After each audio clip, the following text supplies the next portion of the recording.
अस्सलाम वालेकुम ताक़िर भाई, बहुत शुक्रिया आपकी आमद का। मकसद आप पाकिस्तान आए हुए थे, कराची आए हुए थे मुशायरे के अंदर, तो बड़ी खुशी हुई कि आप हमारे कहने पर भी आप, तो कैसा लगा आपको?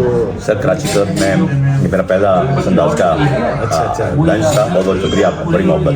नहीं, बड़ी मोहब्बत तो आपकी कि आप इतनी मसरूफियात के बावजूद जो है आप आप इतने प्यार से बोलते हैं तो मुझे यकीन नहीं आता, क्योंकि जब आप मैं प्रोग्राम देखता हूँ आपके, उसमें तो आप बड़े नहीं, वो प्रोग्राम के अंदर वो थोड़ा सा कुछ कहने के फॉर्मेट्स का हिस्सा भी होता है, वरना वैसे आम जिंदगी में मेरे दोस्त बैठे हैं, हमारा 40 साल का साथ है, तो इस तरीके से नर्म हुआ है, नर्म गो हूँ, तो वही चलता है उसमें से। अच्छा, अब आप इतने साल बाद कराची आ रहे हैं, तो कुछ तब्दीली लगती है कराची के नौजवानों की थॉट्स में? मकसद कैसा, कोई फ्रस्ट्रेशन का शिकार लग रहा है नौजवान, या कुछ बेहतरी, या सब परेशान हाल है, सब क्या आपके? एक तो देखें, शहर जो है मुझे लगता है हर दफ़ा जब मैं आता हूँ वापस से, शहर तरक्की नहीं है उसमें, बल्कि तनज़्ज़ुब ही है। यहाँ आप आएँ तो आपको लगता है कि सफाई का इंतजाम ख़राब हो गया, पहले से ज़्यादा मेरे खराब हो दोस्त गया। ने आपकी बात का, ये हमारी उनसे बात हो रही थी, तो कहीं ऐसा तो नहीं कि जनाब इस शहर की कीमत है। देखिए, उसने बड़ा सवाल किया कि हम जब इसकी बात करते हैं तो हम बड़े तरक्की कर रहे थे कराची, तो उसने क्या कहीं ऐसा तो नहीं कि कराची को बर्बाद करके दुबई को आबाद किया होंगे ना? हमारा तो मामला ये है भाई कि हमारी पॉलिसियाँ अपने लोगों के लिए जितनी नहीं हैं, तो इससे फ़र्क में नहीं पड़ रहा होता कि लोग उनकी ज़िंदगियाँ, उनका मयार ज़िंदगी ख़राब होता है। तो वो मजमूई तौर पर आप ये देखेंगे यहाँ पर सांस आप नहीं ले पा रहे हैं बाहर, हर तरफ स्मोक है। यहाँ नहीं, पूरे पाकिस्तान का पेशावर तक में स्मोक है, मतलब कि लाइफ क्वालिटी अपनी वो गिर रही है। सांस वैसे भी नहीं ले पा रहे और शहरी भी सांस ले नहीं पा रहा। मकसद जो बलूचिस्तान में वाक़यात हो गए हैं या उस पर मकसद क्या कहेंगे? शहरी जब कोई रियासत ये तय कर लेती है कि उसने शहरी आज़ादियाँ सर्व करना है, शहरी बहबूद में काम नहीं करना है, तो फिर आपको यही वाक़यात नज़र आते हैं। बड़ी अफसोसनाक बात है, लेकिन मजमूई तौर पर जो शहरी ज़िंदगी की जो मयार ज़िंदगी की बुलंदी है, उसके लिए रियासत बिल्कुल भी मफलूज है, वो कोई काम करना नहीं चाहती। लगता नहीं कि यहाँ पर हमारे लीडरों का जो भुगतान है कि जनाब उन्होंने इतना शऊर नहीं दिया। जिस तरह इमरान खान है, इमरान खान की नो डाउट के फॉलोइंग जो है ना पाकिस्तान में, मतलब उससे ज़्यादा कोई मकबूल लीडर नहीं है, मगर कहीं लगता है कि इमरान खान में वो शऊर आम आदमी को दे सके हैं जो कि उनका हक था। देखिए, इमरान खान समेत कोई भी, जब तक कि कोई भी ऐसा रहनुमा जो मुल्क में इदारों को मजबूत बनाने की कोशिश नहीं करेगा, वो कभी भी पाकिस्तान में बेहतरी नहीं ला सकता। शऊर क्या है?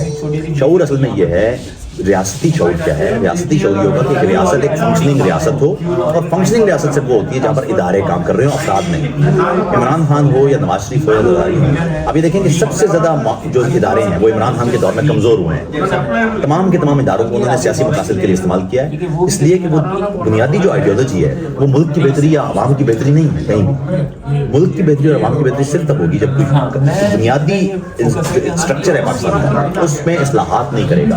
और इस्लाहात की बुनियादी ये होगी कि आपको पॉलिटिकल डायलॉग करना पड़ेगा। कोई भी ऐसी जमात जो पॉलिटिकल डायलॉग से इनकार करती है और उनका डायलॉग सिर्फ और सिर्फ इस बात पर घूमता है कि उनका सियासी फायदा किसमें होगा, वो कभी भी पाकिस्तान की बेहतरी, आवाम की बेहतरी के लिए ये क्या नाम है, एक स्लोगन दे रखे हैं कि जनाब फौजी प्रोडक्ट का बाइकआउट। इसके अंदर तो लोग सवालात उठा रहे हैं कि यार सबसे बड़ी प्रोडक्ट तो इमरान खान खुद है कि जनाब उनके पीछे जो ना 5 जर्नैलों का मकसद उनका हाथ है उनको लाने में, और वो किस मुंह से जनाब फौजी प्रोडक्ट का बाइकआउट कर रहे हैं। ये बात आपको देखें, बात यह है, पाकिस्तान में फौजी प्रोडक्ट तो तमाम ही सियासतदान हैं। मसला ये नहीं है, मसला ये है कि सबसे पहले आपको ये देखना होगा कि फौजी प्रोडक्ट हो या कोई भी हो, ये तो बहुत फजूल, बहुत छोटी बातें हैं।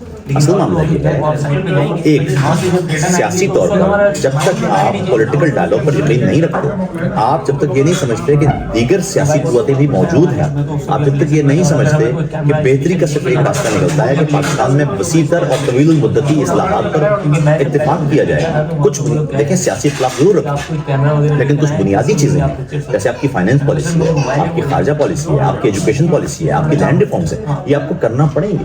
अगर आप नहीं करते हैं اور ادارے ان کو چیک کر کے یعنی کرپشن کے خاتمے کے لیے ادارے قائم نہیں کرتے ہیں، اداروں پر اداروں کا چیک واقع نہیں ہوتا ہے، اس وقت تک آپ فوج کے کردار کو لمٹ نہیں کر سکتے۔ اچھا، اب آپ کی بات سے میں سوال نکالتا ہوں کہ جناب اداروں کو کنٹرول کیا جائے، جو ہمارے سیاستداں ہیں انہوں نے جو بھی نعرے دیے، مثلا ہم نے بھٹو کا بھی نعرہ دیکھا روٹی کپڑا اور مکان، وہ نعروں کی حد تک رہا، اس کے بعد سے لے کے اب عمران خان تک کا کہ جناب وہ نعرہ وہی لگا رہے ہیں جمہور کو عزت دو یا جو بھی دو، مگر جب یہ لوگ حکمران جب اقتدار میں آتے ہیں تو جس اسٹیبلشمنٹ کے خلاف یہ لوگ مظاہرے کرتے ہیں، جس مقصد نواز شریف کا مشہور نعرہ ووٹ کو عزت دو، مقصد کہاں گیا وہ نعرہ؟